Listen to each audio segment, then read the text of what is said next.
My friends, what is going on? Welcome to another episode of Diner Talks with James.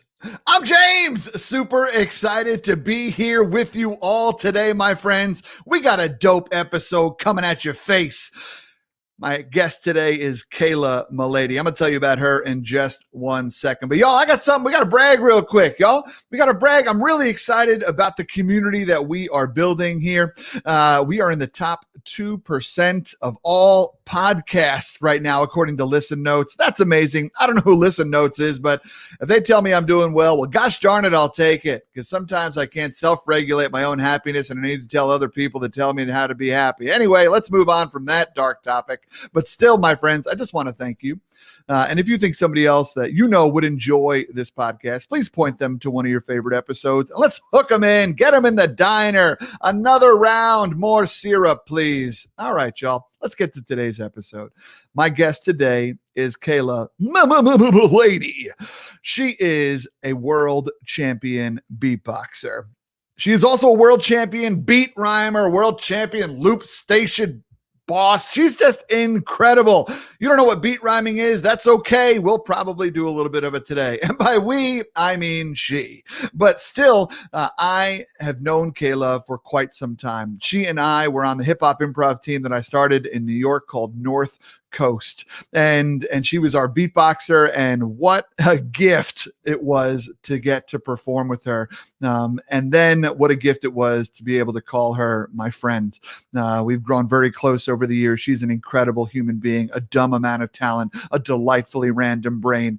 Her and her partner Mark Martin have a beatboxing duo called Lightship. Really, they do all other stuff outside of beatboxing as well. They also run an amazing thing called the Academy of Noise, where they're helping to teach others beatboxing and teach teachers of beatboxing, because the community will grow under their tutelage. It's really beautiful. She's also done some incredible work with NYU, teaching kids with speech impediments beatboxing, because it has been scientifically proven to help. What? We're going to talk about it, y'all. Let's bring her out right now. Enough of me yammering on. Let's bring her out here. Kaila Mullady.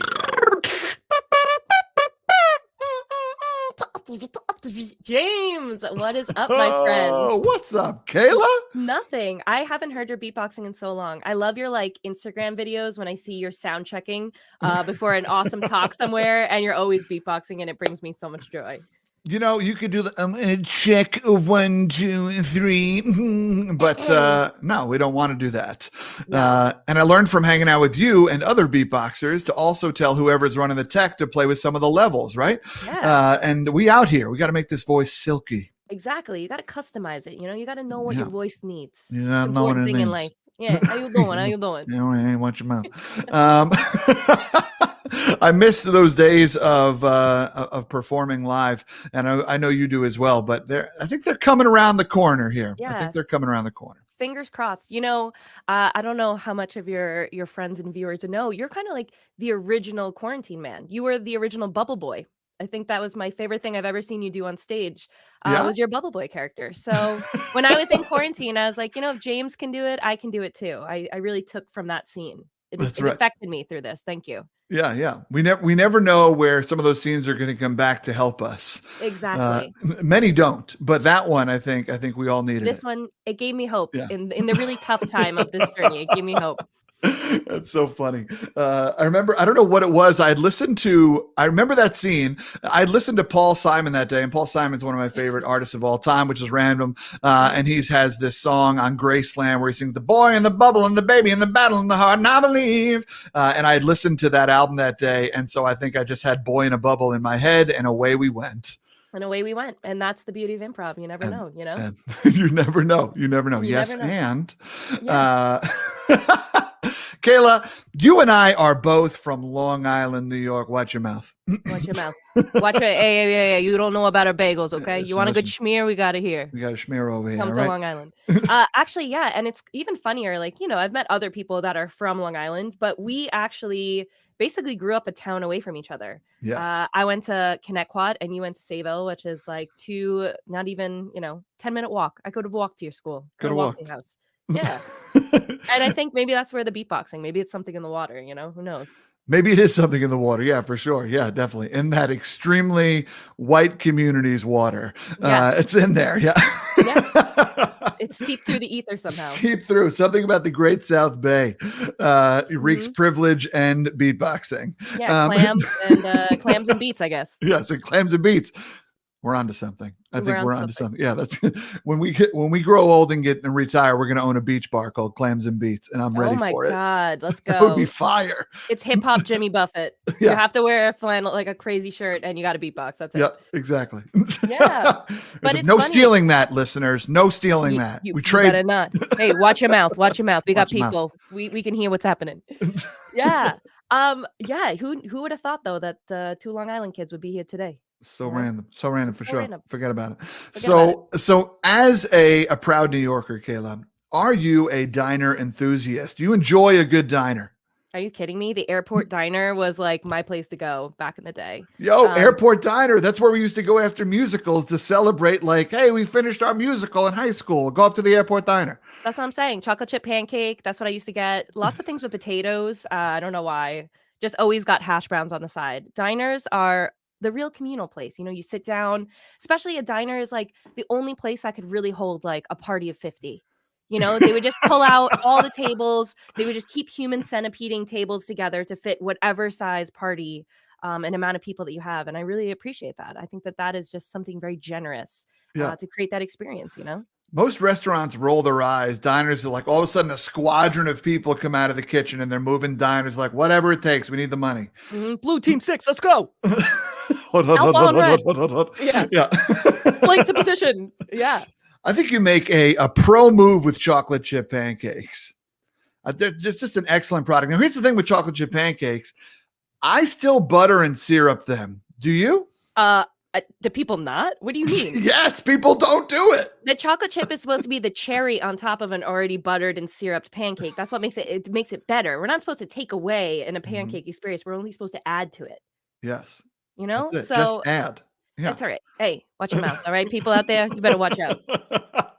I have to say too, you know, so we were just quickly talking about, I moved to Denver for a little bit and bagels on Long Island and a bacon, egg, and cheese. You cannot get any better than Long Island. No. And when I went to Denver, I went to go get a bagel one day. I literally went back out to my car. I opened up the bagel. I could see the bagel bottom still.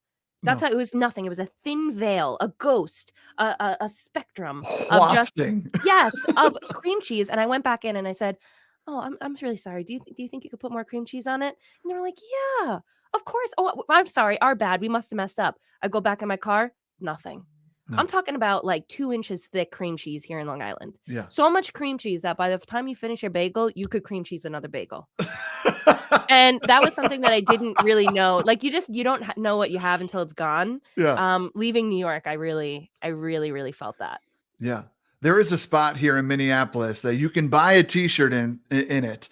And the t-shirt has New York crossed out, Montreal crossed out, and then Minneapolis with bagels next to it. And I was like, listen, y'all, watch your mouth. This is watch your mouth. Indeed. You better watch your mouth. You better watch that shirt. No, you don't bring that shirt up here. No, I'm not. Yeah. It was a solid 6 of an experience out of 10. You know, so I'll just say, I don't want to spend the whole time talking about bagels. I should start my own bagel talk with Kaila, but I had a really great cultural moment of just like being somebody from Long Island. Actually, when we did the Improv Amsterdam Festival, when we did with North Coast, we were staying with some amazing hosts, and I was staying with this man named Jochem.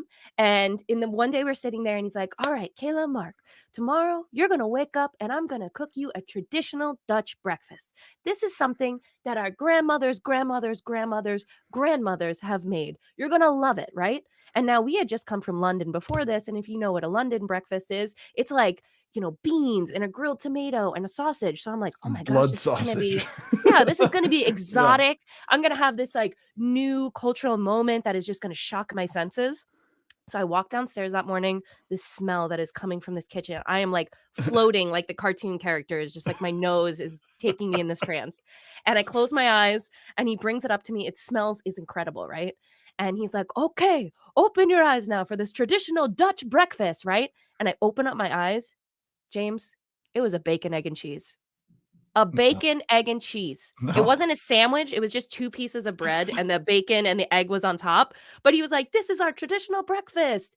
And now if you're from Long Island or New York, like, a bacon, egg, and cheese is how you live. Like, Yeah. America does not run, maybe America runs on Dunkin', but, like, New York runs on a bacon, egg, and cheese. Yes. And now so I open my eyes and I'm like, "Yohem, oh my god, no, we like, this is our traditional breakfast." And then I remembered New York was once New Amsterdam. And I was like, "Oh my god, like, you brought this to us." And I just had this moment of just so much appreciation and gratitude, for the Dutch people bringing this bacon, egg, and cheese, and it was just such this cultural connection where I was like, "Wow, this is your traditional breakfast? This is our traditional breakfast," and now I'm here at the source. So, I won't talk about bagels anymore, but Mm, I just a tear was really, coming to my eye in that moment, where I said, "Maybe we're not so yeah. different after all." What a beautiful moment. And here's what most people, yeah, I'll say most people, I'll stick with that. Here's what most people would do in that travel moment is that they would not make the connection. They wouldn't be like, oh, shoot, there's some history in here. How cool is this? Instead, they'd be like, oh, yeah, we got this where we in the hotel. Like, whatever. Mine's better because it's, like, one on top of the other, not side to side, and you Yeah. could take it to go. Yeah. No. It's You just gotta open face. you gotta be open while you're traveling, you know? You gotta be open and Yes. receptible to life. Amen to that. Amen. This is going exactly how I wanted it to go. In case you were wondering, just a quick check-in. I'm loving this, and so bagels. Now we talked about chocolate chip pancakes. What's your bagel? What's your dream bagel? Okay, it used to be, cinnamon raisin. Oh, my Sure, whole life, cinnamon raisin, because that's what my mom got, and, like, as kids, we mirror and do what our parents did. and it's Then a I got delicious product. oh my it's absolutely incredible. They Are you still kidding me? slap. It's Yeah, basically like a dessert, but you don't feel guilty about it, you know what yeah. I mean, in the morning. So it used to be cinnamon raisin, and don't get me wrong, I will still go after a cinnamon raisin every day. I have really, since moving into New York City, really gone the everything bagel, cream cheese, and lox route. Whew. Wow, you were like Woo. super New York City, like all Yeah. the way in. I just put pastrami on it because why not? You know what I Because why mean? not? Why not? An old half-smoked cigarette butt. Yeah, it's whatever. See, That's people like this is like the dangerous thing of like, this is just you and me talking when we would be hanging out. Unfortunately, this is what we get, people. This is it. I mean, that's what we're doing out here. Yeah, Yeah. but actually, but actually, yeah, Okay. everything bagels were not on. They were like the weird thing that like took over the bag whenever they were brought home. We're like, no, you ruined my cinnamon raisin bagel with all these weird onion flecks and poppy seeds. Yeah. But now, yeah, I've grown to appreciate it. I do the bacon, egg, and cheese on an everything bagel. I always go with the Kaiser roll. I always do that, but I should try that. I should try There the you go. bagel. It's a You full gotta meal. It's I gotta hefty. it's interesting, Robo, you have known me since I was like maybe 21 years old. Mm-hmm. I'm turning 29 in like 2 weeks. And I'm doing this. I was thinking this in my head where I was like, I've been getting pretty comfortable in my life lately. I have taken risks, but I've taken risks and then I got comfortable in those risks. So I'm starting this challenge where I'm like, all right, I need to do 30 things before I'm 30 that just scared the life out of me. Like I Yeah. have to just like, because if I don't do this now, it's going to become this kind of like fixed mindset thing within me that I just identify as a person that is afraid of snakes or like afraid of heights in this way. And I've kind of identified myself as someone who just eats a bacon, egg, and cheese on a roll like that. So I think I'm gonna have to switch that up. I'm gonna Yeah. not only will I do things that scare me, maybe I should just change my taste palettes a little bit too, Yeah. and just I, reach out. Who knows? I mean, Kayla, to say I've rocked your world, I mean, you're welcome. All right. I mean, I'm just here breaking patterns. I'm rewriting Yeah, future history books, right? my I mean, brain is rewired. yeah, yeah, no, for sure. A hefty, you're welcome. Yes. This 30 before 30 thing is intriguing. Some people have travel goals. They're like, I want to hit this many states before I'm 40 or this many countries before whatnot. But then a lot of my friends also have something like a 30 before 30. Now you've chosen ones that scare you a little bit. I'm curious, what are some of the ones that are on the list? I mean, you just mentioned snakes. Are you doing something with snakes or Yeah. is that, yeah. I don't know why. Well, snakes was like my first thing. And I'm not somebody that like is very afraid of animals. Yeah. Actually my babysitter growing up had like king cobras and like insane. She had like a monkey in her house and really crazy animals. And maybe because I used to do like the you know, the thing where you like try to make your hand move and the king cobra will kind of get hypnotized. I Uh-huh. used to do it until it would get to like just the top of the cage and then I would get scared and run away. So I don't know if Okay. I gave myself this fear of snakes, but I've actually tried to have snakes on me again in my life and I just freak out. I act as if my outside, I'm very good at masking it, but my inside, my heart is racing. I have this, I don't even know if it's true, but I've just told myself this, that snakes can smell your fear. So then Sure. even though I'm pretending that I'm not afraid of this thing, I am like freaking out on the inside. So I found this woman in upstate New York who gives snake massages. This is incredible. Where it's like like 13 to 30 snakes slithering all over you for an hour. And she doesn't like control it, like wherever the snakes go or where the snakes go. And I saw like, it's literally making me like skeeve out. My hands are getting all tingly, but um they like go by people's like faces and necks and she doesn't stop them. So like it could be on my face and I just have to lay there for an hour. So that's one.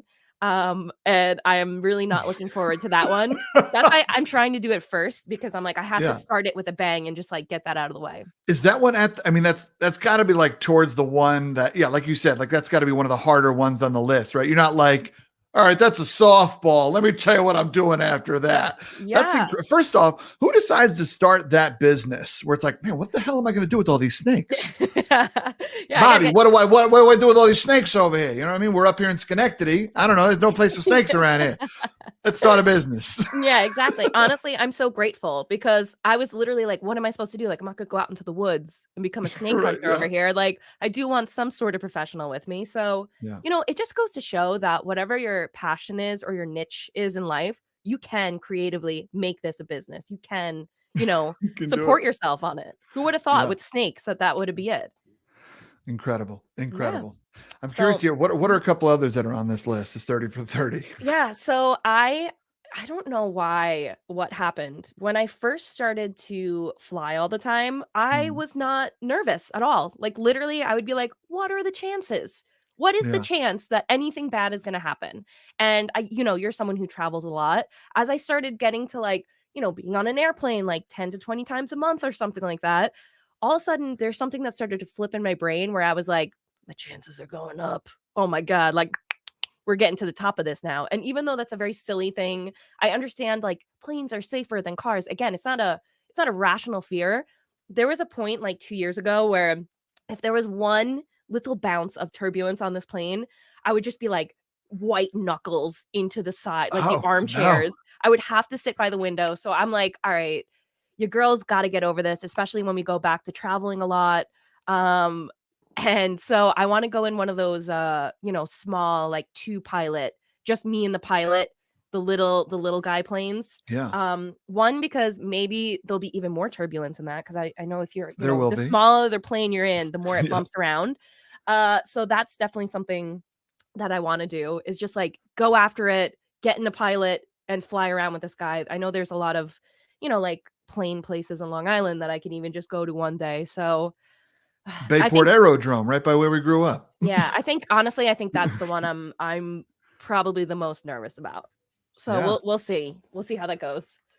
Wow, that's incredible. Well, that leads us to our sponsors for this episode, the Bayport Aerodrome and Snake Lady in Schenectady. Make sure you check them out. Thank you Yeah. so much. Sponsored by the Bagel Boss. Come on in. Free bagels. Free Bagel, schmear. the Bagel Consortium Yeah. You has pay got for the us, the bagel, the union. schmear is free. That's incredible. Yeah, I mean, there are definitely moments where turbulence will certainly get to you. Yes, you will feel it a lot more on those smaller planes. And there's something beautiful about those small planes though. Like I definitely felt my heart race more on it, where it's like, oh, this is different. But yeah, it is a rush. But here's the interesting thing, Kaila, is that there are many ways to conquer fears or to put ourselves out there. You are basically only choosing the flooding technique. You're just like, nope, I'm sitting under a pile of snakes. I'm getting Yep. on a wobbly plane. I am going to stand on a ladder that has some rungs broken. Right? Like you're just flooding it. Is that Is there an adrenaline junkie in you that is also competing with the fear person, or are you just like live while we're young, die when you're done? I think I'm sure it's exciting to say the least. As much as I'm afraid of it, it's like at least like I feel like it's more of something that like I conquered this event. And I realized with my just like learning modality, I am somebody I'm really struggling with math, which is why I also want to get like a math tutor. Like just get a math tutor for my life right now before I turn 30 because I keep on Okay. telling myself my whole life that I'm bad at math, right? And my partner, if like a math problems comes up or is there something that we need to do, I'll like put it to him. Like, "Oh, this you're better at this. Why don't you double check it or make sure it's good?" Right? Yeah. And I think for me, the reason why math has always been really hard is I can't imagine something in my mind. Like it's really hard for me to like see numbers in my head and like store that information. So my whole life, everything I've been doing and how I got to where I am now was just like go out and do it. Like even the idea of like battling, like get in the ring, do it, and you're gonna learn something from it. When I first started beatboxing and performing, it was all street performing. Like I didn't have venues. And instead Mhm. of me trying to be like, how do I strategically get this person to like, how do I market myself in this way and create this flyer that will make somebody hire me? I was like, go out on the street corner and do the thing that I do and let people see me. And I think that's just how my brain kind of does get to the next level. That's how I learn things. I learn through doing and making mistakes more than necessarily like writing things down and planning it. Because when I do that, I can't really see the outcome and I can't necessarily see if I did it or not, if I actually hit that mark, if I put the ball on the goalpost. But when I Mhm. just go out and do it, then I'm like, okay, that was really scary and I'm still scared. So I'm going to go out and do it again. Like when I first started street performing, I was scared every day and I hated the experience of it. I would have like fever dreams of the moment where you have to turn the amp on in New York City and there's like Yeah. thousands of people walking by and it gives the feedback like the like the sound all of a sudden in the street and everyone's looking at you. And every night before I would go and street perform, I would like try anything to get out of it. It's not like I didn't like street like performing and I did want to be a performer, but like putting myself in street performing was just made me feel really vulnerable. And as you were mentioning before with like beat rhyming, I was really comfortable beatboxing, but I was scared to death of singing or letting people actually hear my voice. And my mentor, Kid Lucky, who Great man. he was like, oh, incredible. He was a former Marine. So that was his way of teaching somebody. Like I felt like I was in beatboxing boot camp every single day with him. And he would put me on a street corner and he'd be like, you can't just beatbox. Like you have to use the words, you have to beat rhyme. Like if I'm gonna go get a bottle of water right now, and if I don't hear you saying words, like I'm gonna come back and you're gonna be in trouble. And I had no idea what to say to people because also I had up until this moment, I made a vow when I was like 11 years old to never let anybody hear my voice again, which was, interesting now because now I'm not, afraid to go out on a stage and perform or speak in front of people or sing in front of people or do a right? But I truly, when I was like very young, I had probably like the world's worst audition, at least like top 10 in the history of man. I was trying out for my school's show choir, which is Oh like the man. chorus where people dance. Yeah, right. And Yeah, I with the was great doing color. outfits. Yeah, you know what I'm saying? It's like pretty dope, pretty dope. And before the actual audition, I was so prepared for it. I was so ready. Like I did it for my mom and my dog and my stuffed animals. I was like, put me in, coach. I'm about to be the captain of the show choir. Like that's not a position. Don't worry. I'm going to come and show you that you need a captain of the show choir right now. And then for some reason, when I went there and I heard the first note of a piano, I just like completely froze like a deer in the headlights. And I started like uncontrollably shaking. And then Oh when I went to go no. sing, it sounded like I was going through like super mega puberty. It was just like I'm sweating, like rain on me, Lady Gaga, just like buckets coming down. And yeah, when I went to go sing, I had to do the whole audition, like, can you sing with colors? It was like seagull squeaks or like nails on the chalkboard when a sound actually came out. And like, thank goodness kids didn't have iPhones then, you know what I mean? Or I Oh probably wouldn't yeah. have lived it down. But in that moment, it's so silly when you look back, when you have hindsight and you look back. But I'm like, wow, that moment was so embarrassing for me that I literally made a vow that day. I was like, I don't know what is up there, but I promise no one will ever, ever, ever hear my voice again. Like, I am done with this. And it's really silly, but that one moment when I was in 6th grade, right? It's so funny that you don't really realize like who you become from these moments that maybe you don't even remember because they happen when you're so young. Yeah. But that day I made a decision that I was like, no one's going to hear my voice. And for the next 10 to 12 years, nobody heard my voice. I was even in I had to do choir my senior year of high school, and I lip sync every day.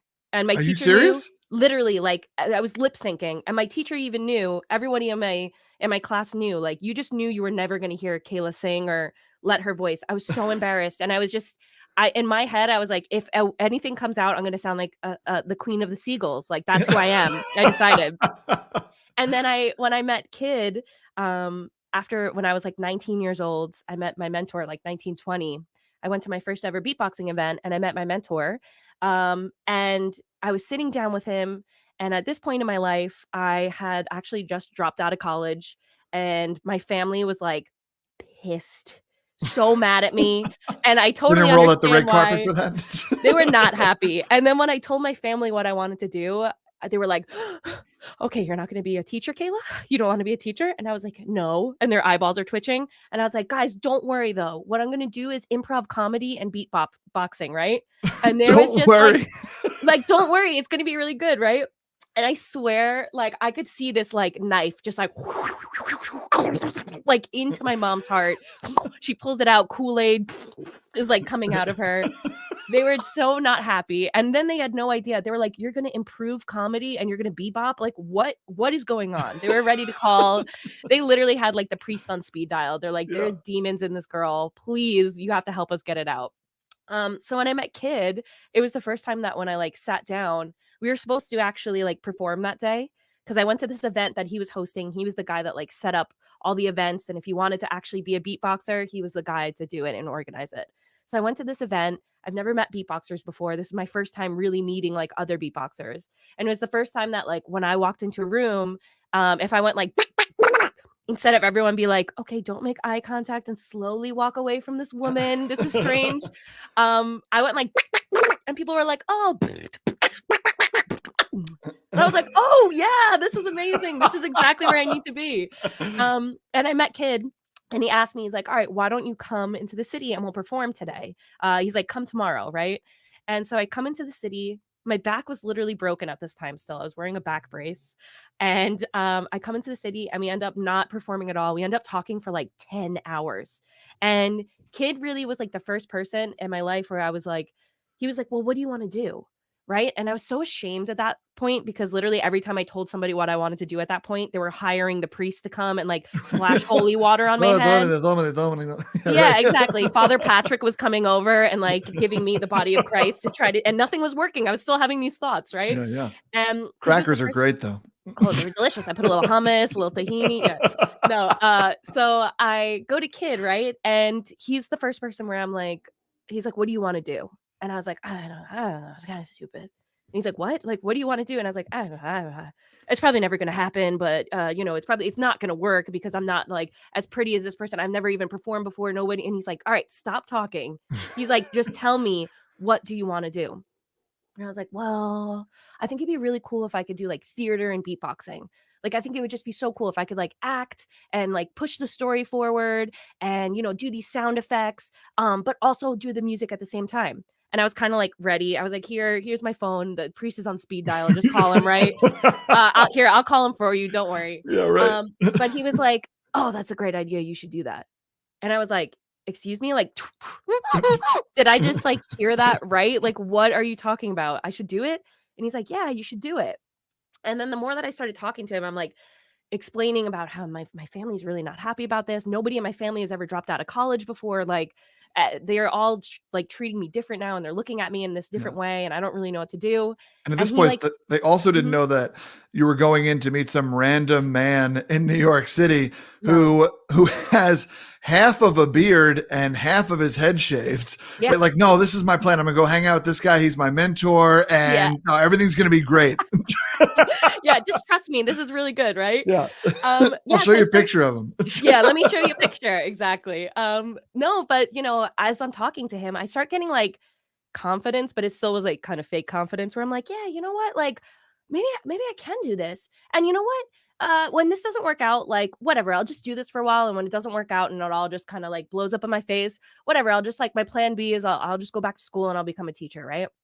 And Robo, you should like it was like the heavens just like went on fire. It was like thunder, lightning, earthquakes, right? And kid like pounded his fist on the table and he was like, no. And I'm sitting there now at this apartment in New York City with this person I don't really know. And I'm like, oh God, I just woke the beast. Like, what did I say? Right? Hulk smash. Yeah. Yeah, Hulk smash. And kid was like, plan B? I spit on that plan B. I don't have a plan B. And I was like, okay, sir, that's like truly the dumbest advice I've ever heard. Like everybody has a plan B. What do you mean? And he's like, no. He's like, don't get me wrong. He's like, Kaila, I got plans. He's like, I got a plan A. I got a plan A 0.2.7. I got a plan A 0.5 million, 5,000, 4,300, 5,000 million, 46. He's like, I got plans. He's like, but I don't have a plan B. And he said, because I will never, ever, ever let my plan A fail. He's like, I don't care what obstacle comes, what comes in my way. This is what I'm choosing to do, and I'm going to make it happen. And I was sitting there and I was like, oh my God, yeah, why am I already putting all this energy into when I fail? And before I've even started to do what I wanted to do, I was already thinking about what I'm going to do when it didn't work out. Right. Yeah. And then, so that's the whole thing with beat rhyming. Kid was like, he's like, all right, I could teach you beat rhyming. It's when you talk or beatbox at the same time. Right. And he's like, I can show you that. And then if you learn beat rhyming, you could probably go do theater with it. Cause then you can like act or do stories and talk while you beatbox. So Robo, now I'm like, what? Are you kidding me? Oh my God. Like this, I'm living on Easy Street right now. Like, oh my God, I got a mentor. He's going to teach me how to beatbox. Like I'm going to, a year from now, I'm going to be so rich and famous. I'm going to buy the moon. I'm going to own the freaking moon up in the sky. You're going to point to it and you're going to say, that's Mount Kaila. That's how in a year from now, things are going to be, right? Not really, but at least like I was on my path that way. So we start street performing. I'm scared to death to actually say words because of this vow that I made. Right. And now I have this humans like, that's like, oh, this is what you want. This is like your dream. You want this? No problem. Just come on, reach and touch it. It's right here. Oh, the only thing is you have to do the thing that you're like literally the most ashamed of, the thing that makes you feel so embarrassed and like you are just like a puddle of mud when you have to do it. So needless to say, every day when I went street performing, it wasn't the beatboxing. If I was just beatboxing on the street, I would feel super comfortable. I've been beatboxing since I was like 10 years old. Yeah. Even if it was like the boots and cats, like that for me wasn't nervous. The second that I had to put Kaila's voice in it, that I wasn't a bass guitar, I wasn't a trumpet, I wasn't a drum set anymore, that scared the living daylights out of me. And I'm sitting there in a corner and I'm like, what the heck do you say to people in New York City? What do I even say? So I'm like, hello, what's up, people? It's hot today. Yeah, sweat is dripping down my back. Like no idea what to do. But that was the moment, right? Like even when I was talking to Kid, it was one of those things where I was like, well, Kid, I would love to perform in the city with you, but I don't have any connections.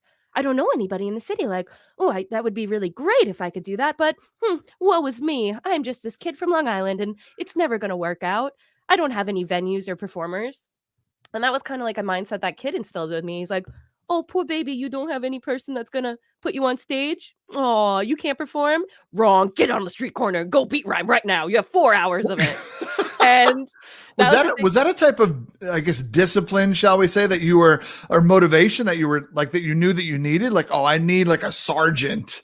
Was that something you would have said you needed before, or no. But it worked for you? Oh my God, I needed it. And you know, it's really interesting because it could have just been our like gender dynamic as well. Because Kid had this what would you say, like reputation where like he didn't necessarily get along with all the guy beatboxers. They respected him, but his kind of military way of being with the guys in our community, I think it was kind of like an alpha thing where like Kid was the alpha and he wanted to be the alpha in these situations. And I think that it really rubbed people the wrong way, like other guys or like this. But for me, like if he was being that way, I didn't feel like my necessarily like pride was on the line or anything. And also that's what I needed, because before this, Robo, like even when I met you, like I didn't have my stuff together. I would double book myself. I would like, I couldn't figure out. You lost your phone a lot. I lost my phone so much. I Like, didn't understand how you made it through life. I don't know. Like, I really don't know. I was not a disciplined person at all. Yeah. Like, I would, before this, I would work someplace and work really, really hard. Like, I worked at a flower shop and I would be like doing everything every day. And then one day I would just wake up and decide, I don't want to do this anymore. And I just wouldn't even quit. I would just not show up the next day. Like, that's how I lived my life. And Yeah. then I had this person kid, right?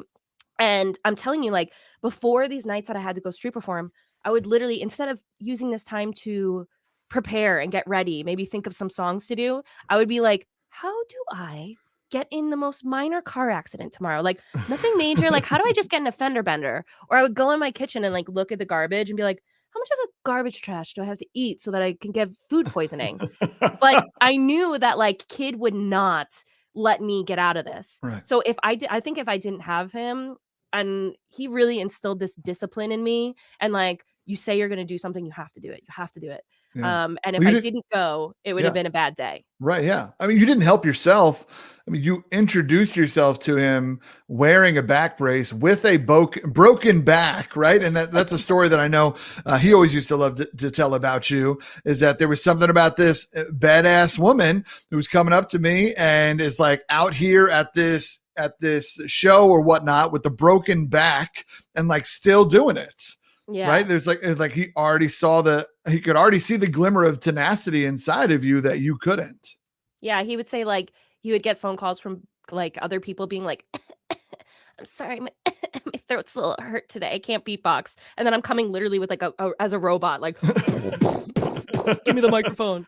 Yeah, but I think like, he is such a blessing in my life. And I think it's always great. It's really important to tell people where you come from and who've influenced me and or who influenced you. And like, his chapter in my life made it wasn't even like a new chapter. Like, I started writing a new book after I met him, and everything Yeah. changed after that, because I also just realized, like, I started to realize, like, even though I never had performance, I didn't do like the plays in school. I did like a drama class where we just did improv all day, which is how I got Mhm. my love for improv, but I never was like in an actual play. I never really like performed for people. And I really had like imposter syndrome even when I was younger, like, didn't know what it was, but I just was like, why would I, this girl from Long Island, like random me, why do I deserve to have a life like this? Like, it's not going to work out for me. Like, everybody wants a life like this. So why would I be, I was thinking at that point that only a few people got to go through the gateway, right? Mhm. Not that there's no gateway. It's just open field and you just cross the line whenever you want, right? I was thinking like, there's 1,000 people trying to get through this door frame, and how am I going to be the one that gets through over other people? Now I don't believe that, right? Now it's like, opportunity is there, and it's if we dare to cross and walk through it. And there's going to be hills. It's going to rain on you, right? It's going to start hailing. Your tent's going to break. It's that whole like plan A mentality that I really think was the best thing with Kid. That he really told me, like, if you want something, don't let plan A fail. And there was multiple times within my own career, being a woman in my scene and coming in and doing this beat rhyming stuff.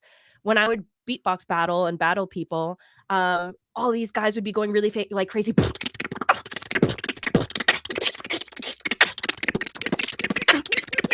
right? And then I would come in and just be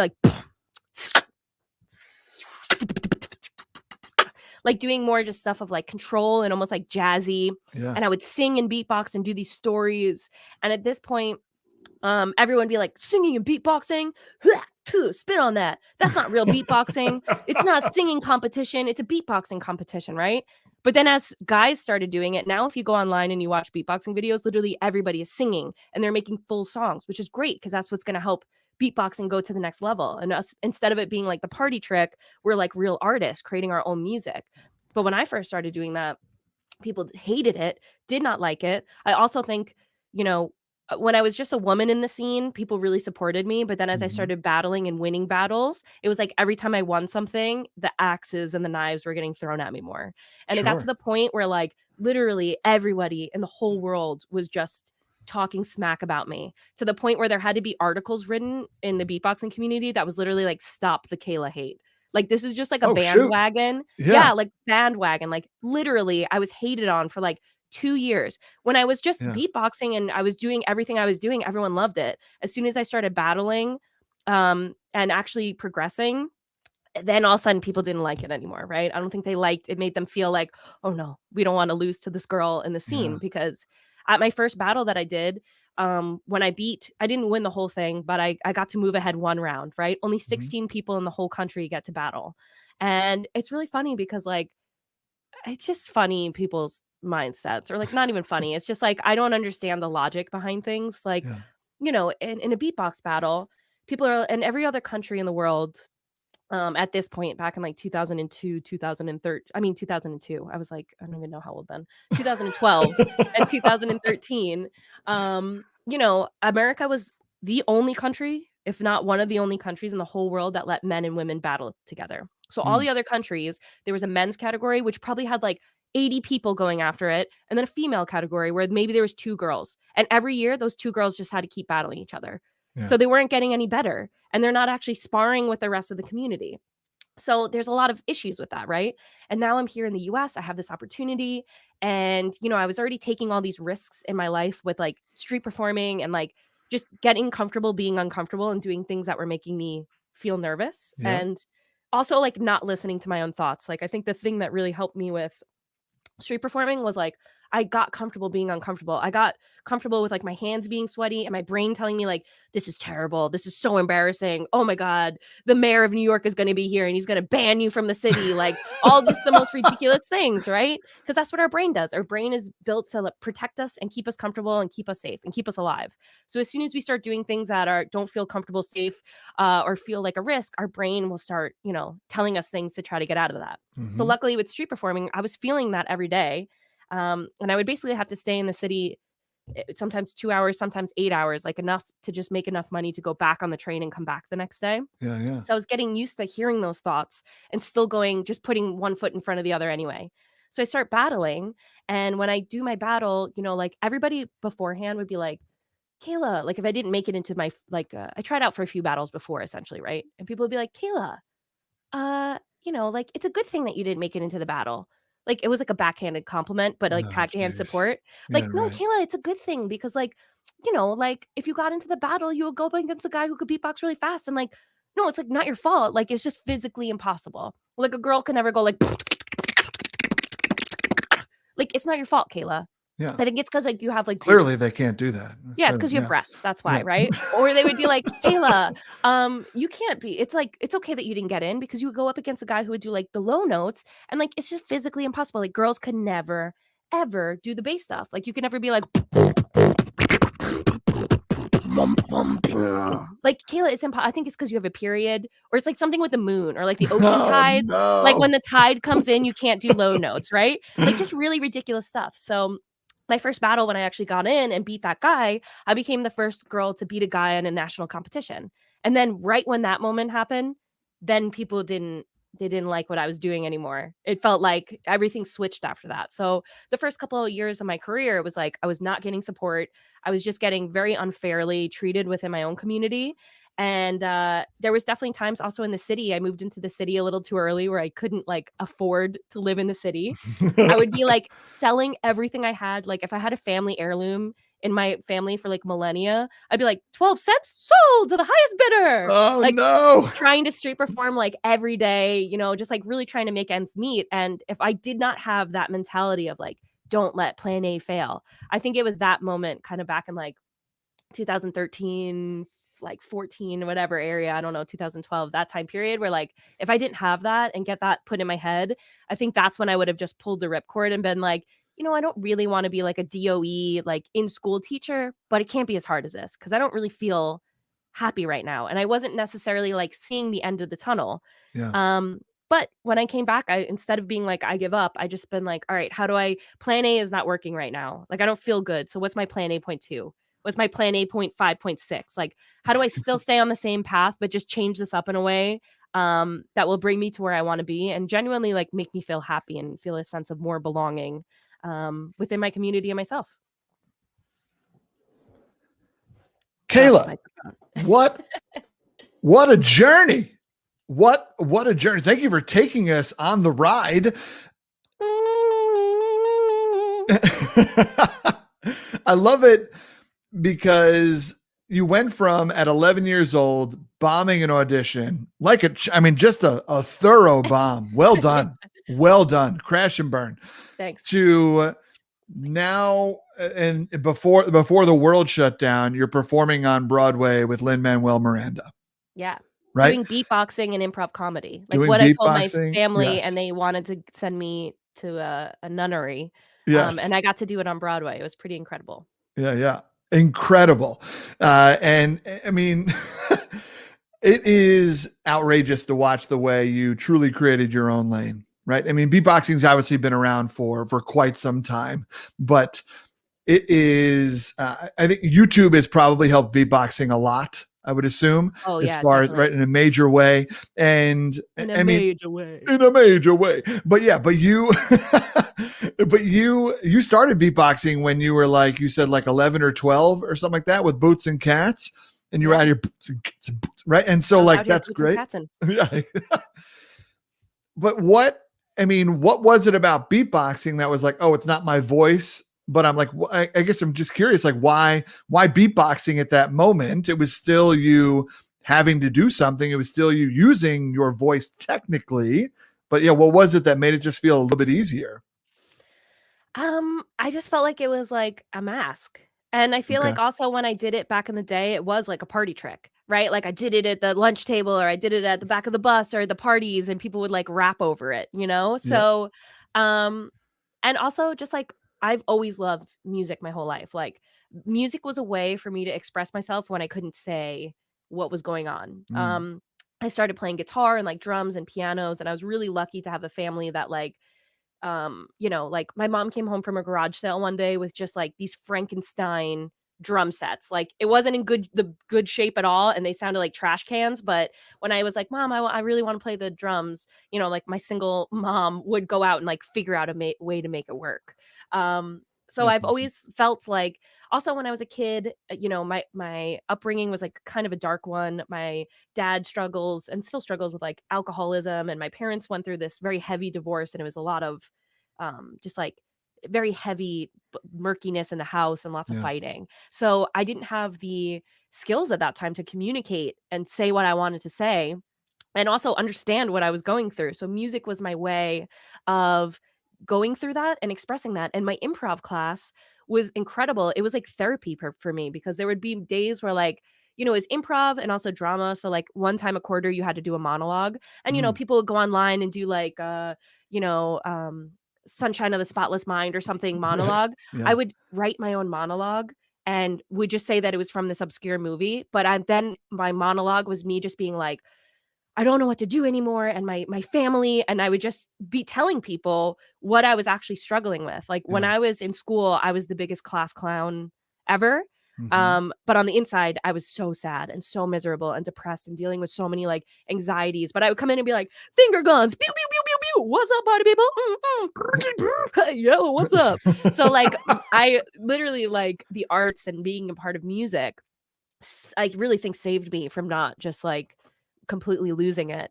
And it also kind of gave me that outlet that, I could put on this persona if I wanted to, but still have a place where I could share with people what was going on. They just Mm-hmm. didn't know that it was what was really going on. They thought that it was a monologue from this movie that I created and made it look like that's what it was from.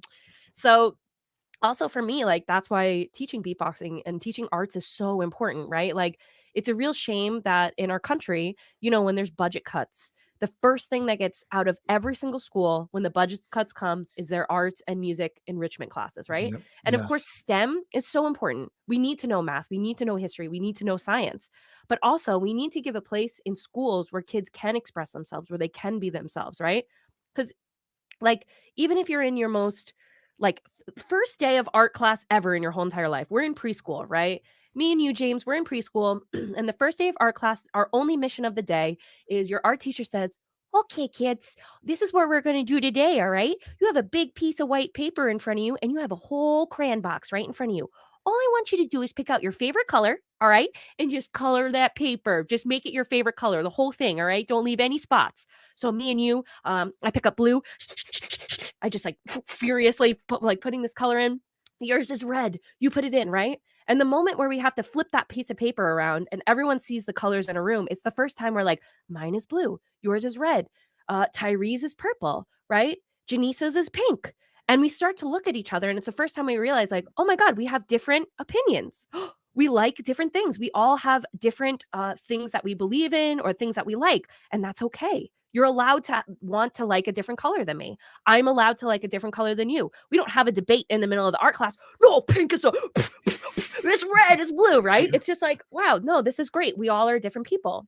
And in music and in these art classes in school, that's when, instead of being asked questions about things that you have to memorize, that's when we start getting questions asked about ourselves, right? What is your favorite color? What kind of music do you want to make right now? Okay, we're learning about rock and roll history, but you write your own rock song, right? Like, now it's about you. And I think that we need more moments like that for children to be able to express themselves, to learn about themselves, learn about the things that they like, and then learn how to work in a classroom together with people that want to write different things, believe in different things, or going through different experiences.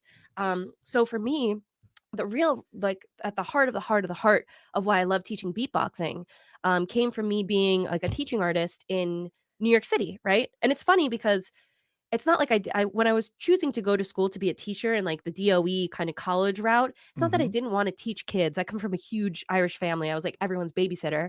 I just realized like that wasn't, I realized I kind of wanted like the more like, just like mentorish role. I wouldn't even say like a mentor because that feels very egotistical, but just like not grading, like just express yourself. That's what I want you to do at the end of the day.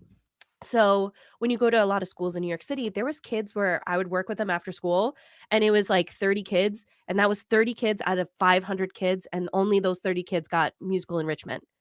So beatboxing, I felt like, I was like, how do we solve this issue? All right, well, if the budget is cut and you have $0 for your music class and you can't afford 25 trumpets or 25 drum sets or anything like this, well, guess what? If you teach a kid to go, that's one trumpet right there. You teach a kid to go, boom, we got a drum set.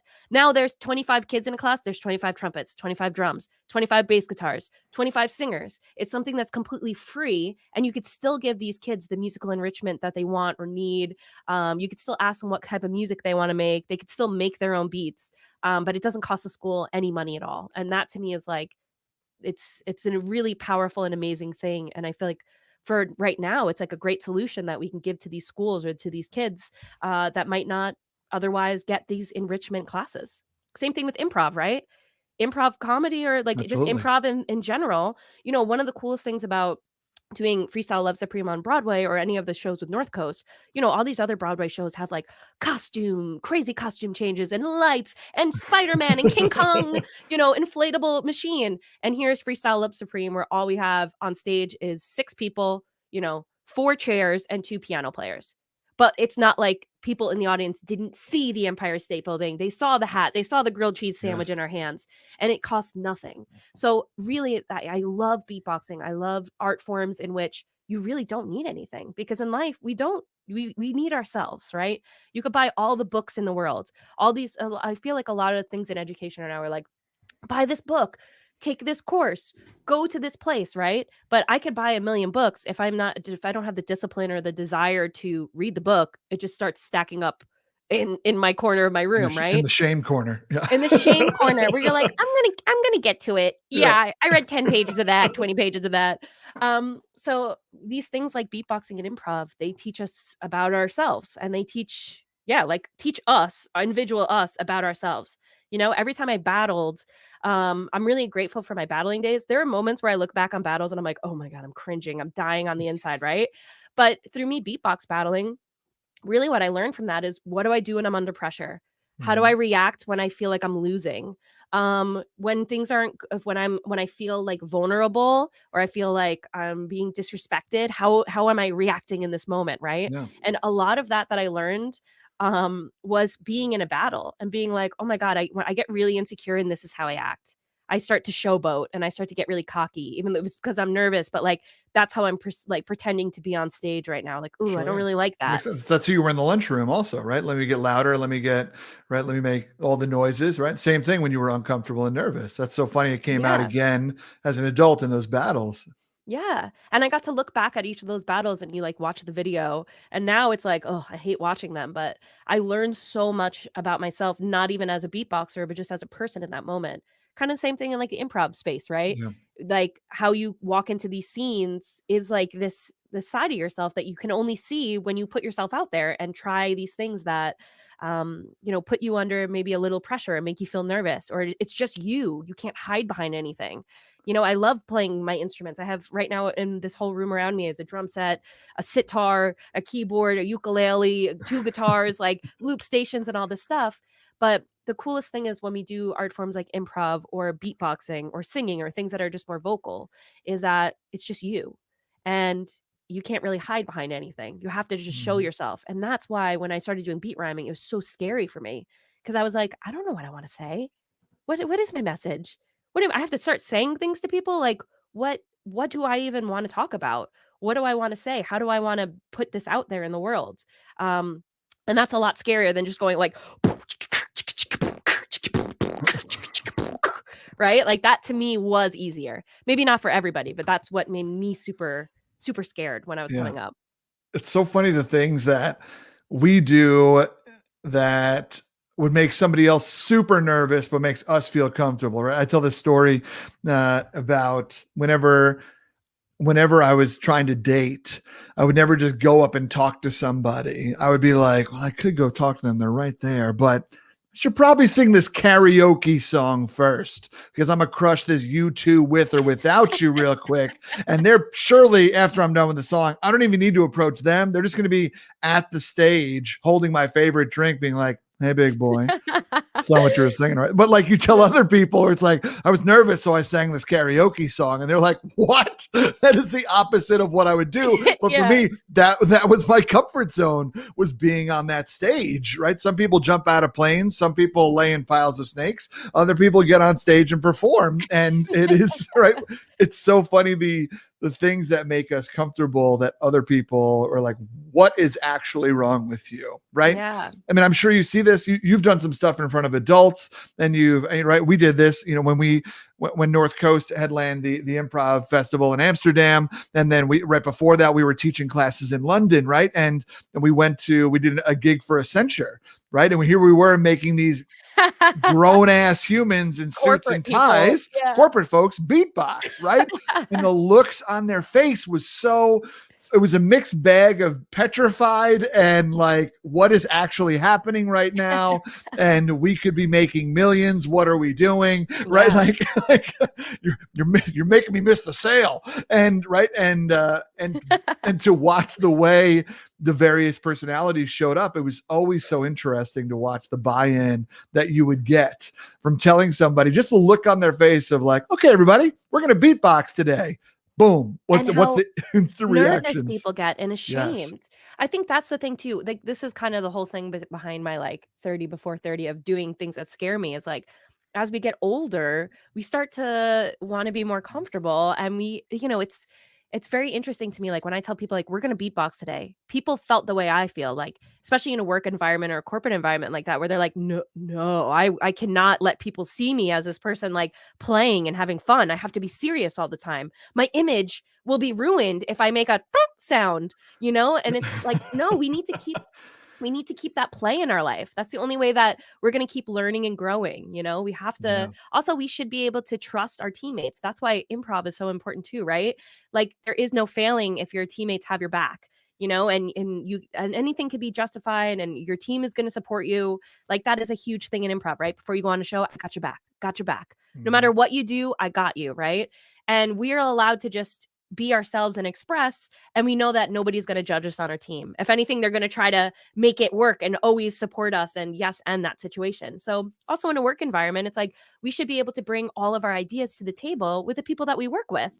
We need to trust those people. And yes, I'm going to make you beatbox today. So your teammates see a different, so your teammates see a different side of you. Yes. Yeah. I've drank this Kool-Aid, because I like beatboxing and freestyle rapping and singing in front of people, but also, I teach vulnerability. Right. And so what a way, like we have to put ourselves out there and we have to take risks sometimes in order in order to grow a team, right? The best teams are not built over email. And so, yeah, I love the way that you spoke of that. And I love that you brought up play. I love that you brought up play, Kaila, because you know what? Here on Diner Talks with James, Kaila, we have a little bit of a segment, and I think we need to jump into it. Thank you. Kaila, we're going to do this segment right now. It is called Things You Didn't Know About Me Before, but are now grateful that you did. Kaila, you should know two things about this segment. One, the name changes every single time. Two is that the premise never changes. Great. But it's the same idea. You and I are going to bounce back and forth. Just some super random quick facts about ourselves, and just to break it back up. And then when we come back in, I want to talk to you about how you're using beatboxing to teach others in some pretty fascinating ways. So yeah, wonderful. Watch your mouth. I love it. I'm so excited. Let's go. Kaila, I'll go first because it's rude for me to just spring this on you and then make me go and then make you go first. So here we go. My first job ever, we're talking about Long Island. My first job ever was I was the guy that everybody aimed at on the driving range. I drove the metal cage around and picked up all the golf balls and I would park all the carts at this golf course, the West Sable golf course. I would park all the carts at night, but that was my very first job, was driving that around and picking up all the range balls and cleaning them. That's incredible. Tenacity. It made you who you are today. Tenacity. Okay. That's where, it's interesting. That is where I fell in love with hip hop, because I would have my 10-second my 10-second anti-shock yellow Panasonic Discman on the side of the rumbly golf cart. You had to get that anti-shock, otherwise it wouldn't make it. And I would listen to Jay-Z's Volume 1 in my lifetime. I would listen to like all these. That's where I started to fall in love with hip hop, and that's where I started just kind of even just like rapping a little bit to myself. And yeah, I don't know, that I credit that metal cage with my growth and education in hip hop and all the hours I spent in there. You would just freestyle to all the sounds of the balls, like, yeah, I got the, oh snap, that was really close to me. Every ball hitting you became the metronome. That's pretty cool. Exactly. Okay, about me. So I guess something about me. My family, I have like a huge Irish family. I got like 8 and 9 aunts and uncles on both sides, and on just like one side of my family, I got like 40 to 50, like almost 50 first cousins. So I like family parties. Gigantic. It's literally like a festival. We have this thing now. We started this thing where it's called Mullady Palooza, where it's just a competition between all the Mulladys, and literally it's like 150 people will be there, and it's all just like people of your family. And we have this joke. There's like a really fun joke in our family whenever somebody brings over like a new boyfriend or something.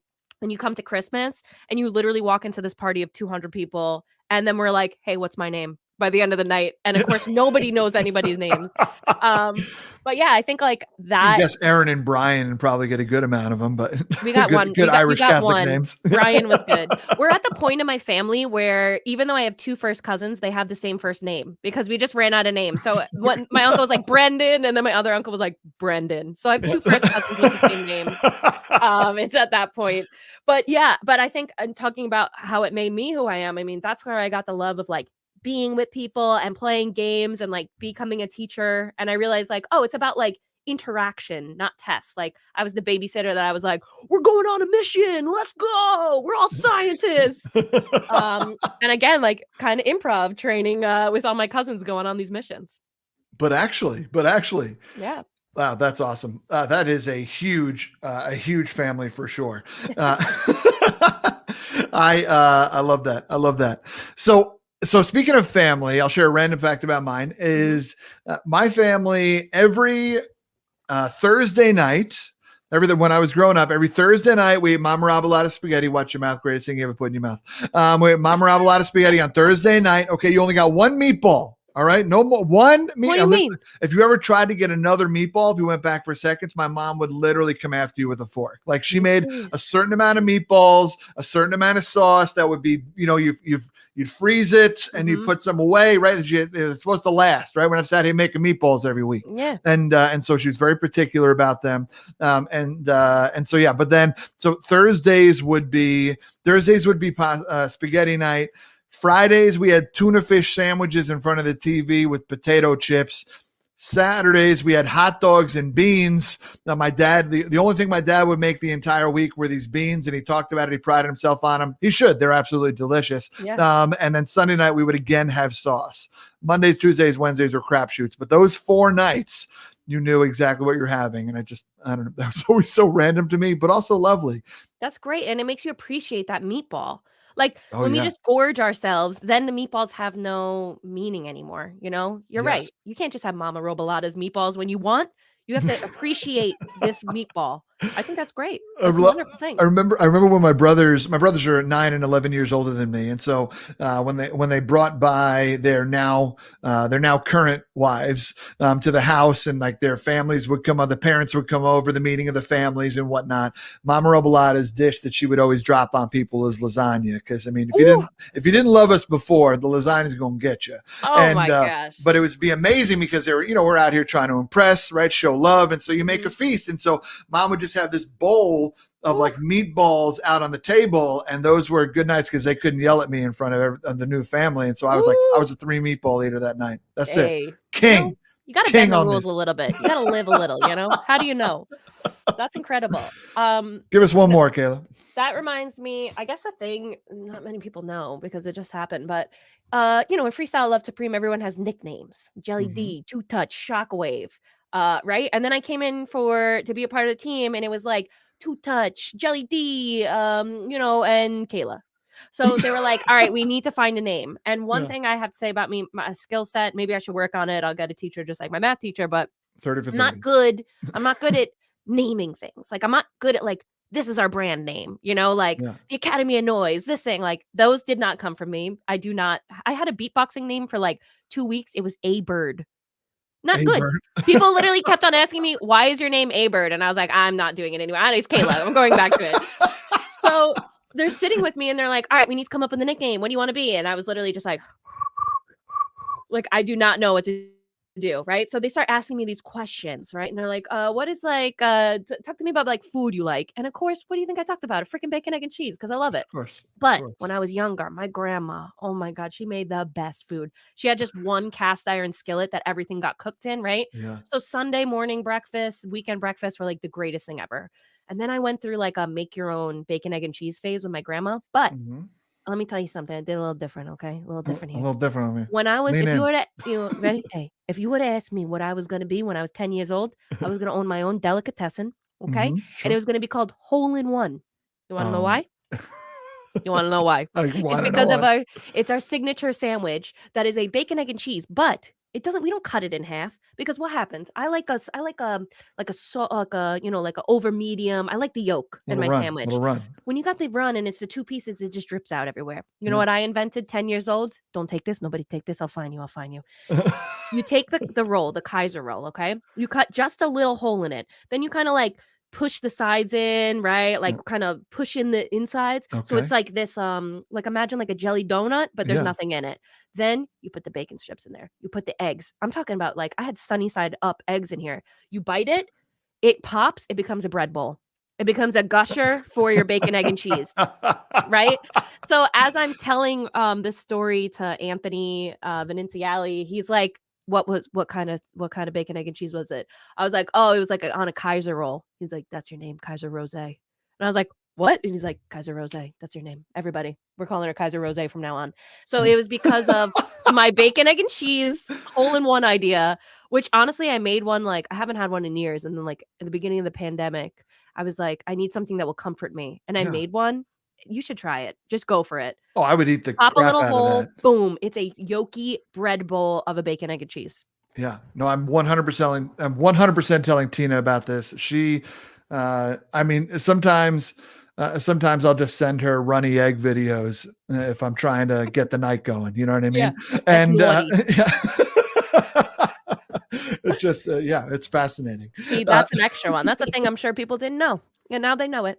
It's that's wonderful. Fun. Kaiser Rose in the building, y'all. Yeah, baby. Kaiser Rose. Meow. Kaila, you mentioned Academy of Noise. Now, a number of years ago, you were doing some research with NYU where you were helping kids with speech impediments using beatboxing, correct? Correct. What's the science there? How do those connect? How did someone be like, oh, you stutter, you should try beatboxing? Oh, you have this, you should try beatbox. Like, where is that something that you were kind of brought in to NYU? Is that somewhere you presented it to NYU, or like how did that go down? Yeah. So again, I came from just like knowing by doing. So I talked about all my cousins and I babysat them all the time. So one of my cousins, he had a speech therapist that came over all the time and he had apraxia, right? Mm-hmm. And he what kid after going to school for 6 hours wants to come back to their house and do another like 2 hours of work? And Right. his brother and his sister didn't have to do it. So there would be times where like she would come over and he just wouldn't want to do work, or he would run away or just like not talk to her the whole time. So I was like, oh my gosh. I felt like as the babysitter, I kind of had like a responsibility. Like, I have to make this kid sit through this. Like, what am I supposed to do? And I always beatboxed my whole life. And my cousin loved it. And he would try to beatbox with me or would always want me to do it. So Yeah. we would start, it's actually like, it's just so crazy with like the whole beat rhyming stuff, because I realized I was doing like beat rhyming before I knew what it was. Mm-hmm. We would hold up his cue cards, and let's say the cue card that his teacher held up said baseball. Instead of just saying baseball, we would beatbox it. We go baseball, baseball bat, baseball, baseball bats, right? We would turn it into maybe not the at that time, but right, we would turn it into a beat. Built and to we would, it. yeah, we built to it. And we would try to beatbox all the words. And then when we realized what was happening was, he wasn't going and doing like flashcards, but he started beatboxing all the time. Yeah. So the whole like thing that I really love and what I'm proud of the Academy of Noise is like everything we do is like sneaking vegetables into a fruit smoothie.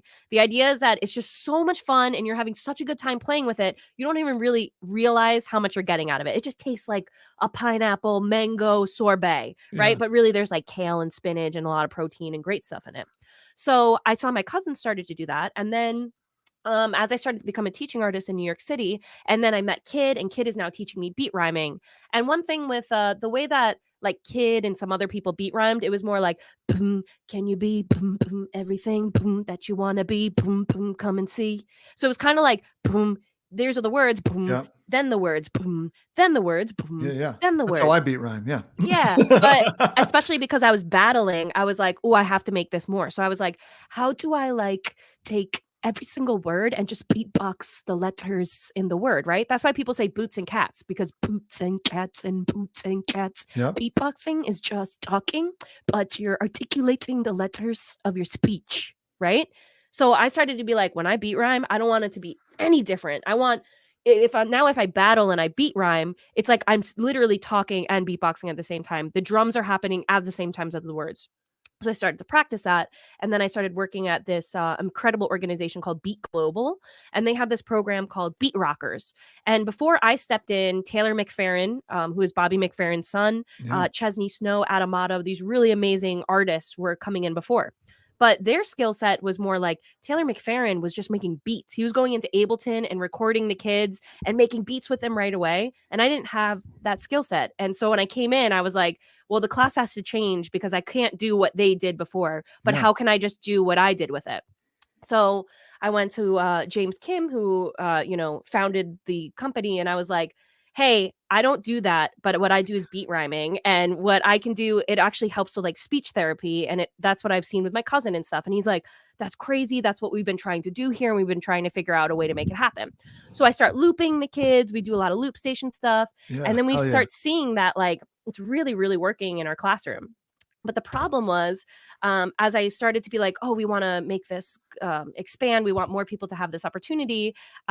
Everybody did not want to do it. And especially because the term beatboxing is connected to hip hop and like the Black community. I really found that academic organizations just immediately when they heard that, they were like, nope, we don't want it. No, this doesn't sound good.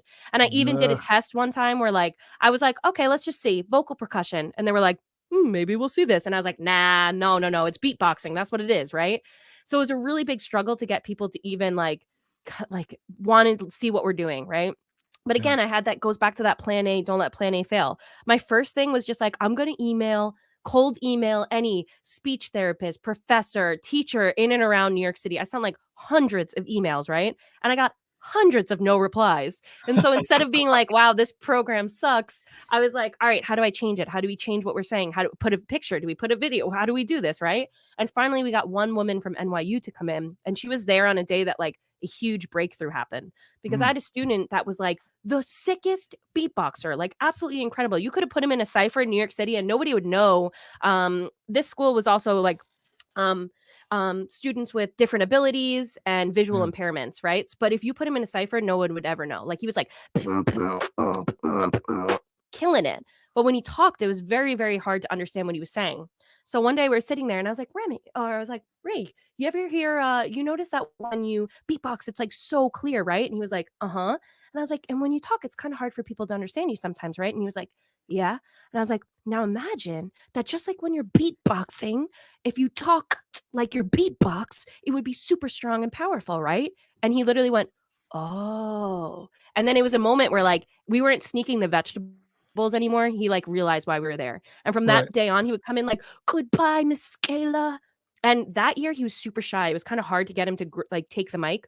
Yeah. We do that for the rest of the year. He comes back the next summer and he would literally be like, I'm on fire. And so, yeah, so we started doing more research with NYU. And we even, right before the lockdown happened, we were also just studying the voices of beatboxers, right? Because we also wanted to make sure like these, like beatboxing is still a very new art form. To put it into perspective, like there are no retired beatboxers yet. And the things that like Rozelle and Dougie Fresh were doing is really different than what beatboxers are doing now. And we want to make sure that like these inward basses and this that you're not going to get nodes when you're 18 and before you even get to have a career beatboxing, you've already blown your vocal cords out. So we went into NYU, their Langone Vocal Health Center, and we got everybody endoscopies where you stick the camera down your throat. And Robo, it was like the Predator in there. It is pretty disgusting. It's like this alien looking thing in your throat. So yeah, we've been doing a lot of research with beatboxing because beatboxing is still so new. We don't have that research behind it. And, the thing in the academic space is always like, well, you have to prove it. Like, oh, you think that this helps kids with their speech goals? Prove it. It helps with expression? Prove it.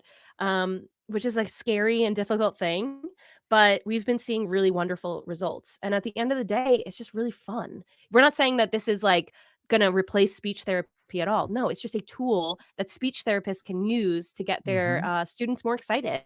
And also, if they're working on a certain type of articulation or, they're working on their fricatives or some sort of placement in their mouth, instead of just having to redo the cue cards over and over and over again, it's like, you're the maraca. Would you rather do cue cards or would you rather be a maraca in a band? Like, what do you want to do, right? And the goal is that when they go home, there are so many YouTube videos of people beatboxing. There's communities where they can come and be a part of communities of people and practice these speech goals. And one of the coolest things is like, we're going to students that first we're saying like, you're different. There's something that you are not at the right ability yet. So we need to keep practicing this. Right. And we're making them feel like a little bit of other with their speech goals, but then we're giving them a superpower.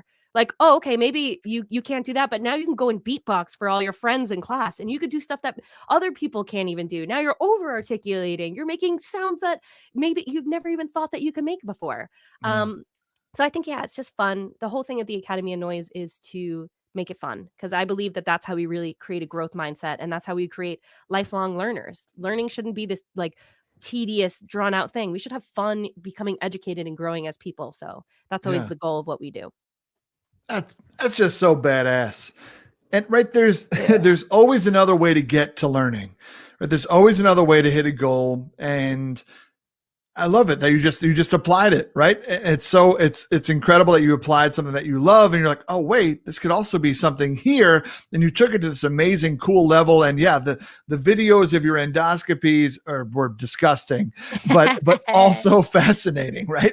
Also fascinating and oddly private. I was like, why am I watching this? I know, I'm sorry. But yeah, but still yoke videos all over again. But it is outrageous to see the work that you all are doing. Can people get involved in the Academy of Noise? Is that something that they can get involved in? If so, what does that look like? Yeah, absolutely. So we have programs for people of all different ages. We have like a kid show for kids from like 2 to 5 year olds. We work with people with, different speech abilities, people with different mental abilities or, physical abilities, and also just adults or anybody who wants to learn how to beatbox. So if there's anybody who wants to learn how to beatbox more, explore your voice in a new way, especially if that's something that makes you really nervous, like it did me, I really recommend go after it. It's very fun. And you can find more information at the Academy of Noise, and you can really see our programs and kind of sign up for some classes that we're doing. I love it. I love it. I Mhm. remember when we were starting North Coast, and we were the only improv team in New York City that incorporated freestyle rapping into long form improv. Mhm. And I remember, we found one beatboxer, Gray Matter, joined us, and another guy, Sean Fisher, joined us. But it was just like, if anything happens to these people, I don't even know what we do next. But Yeah. then to find out and discover this whole beatboxing community, right? There was literally a place called the Beatbox House where all y'all lived together, and Yeah. it was such an incredible moment, I should say, and movement. But it was such an incredible moment to be like, hell yeah, this art form is finding each other, right? And it is Yeah. coming together, and it's so special to watch what you all have beatboxers have done, especially you and Mark, and the levels that you have taken it.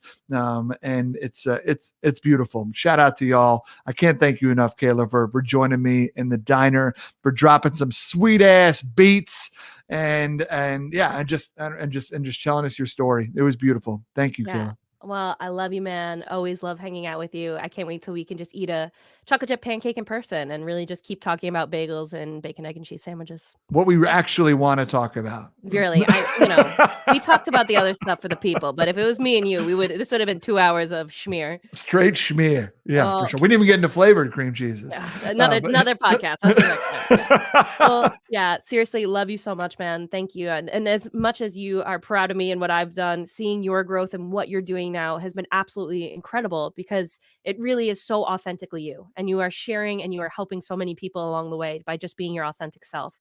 And it's just such a pleasure. And I just have I feel like a proud dad when I see you and Tina doing incredible things. So, so much love for you both. Thank you. Thank you. I cherish the time that our paths will cross. I think it'll happen sooner rather than later. And yeah, I can't thank you enough, Kaila, for what you do and the gift that you give everyone. Much love, y'all. Much love. My friends, that was Kaila Mullady on the podcast Diner Talks with James. Thank you so much for tuning in.